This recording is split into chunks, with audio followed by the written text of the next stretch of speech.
राहुल गांधींविरोधातील वक्तव्य प्रकरण आणि या प्रकरणी काँग्रेस आणि भीमशक्ती संघटना आक्रमक झालेली आहे। चेंबूरमध्ये संजय गायकवाडांविरोधात जोडे मारो आंदोलन करण्यात येत आहे। खासदार चंद्रकांत हंडोरे यांच्या नेतृत्वात आंदोलन केलं जात आहे। यावेळी गायकवाड यांच्या विरोधात जोरदार घोषणाबाजी करण्यात आली आहे। गुन्हा दाखल करून अटक करण्याची मागणी जोर धरते।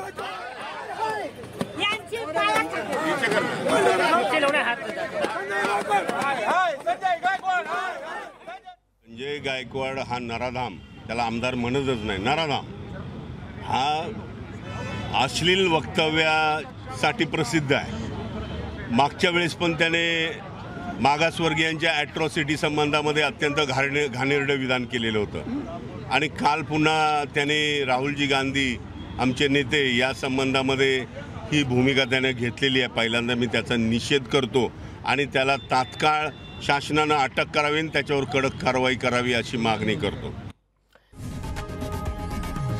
लोकशाही मराठी ऐका, पहा, जागरूक रहा।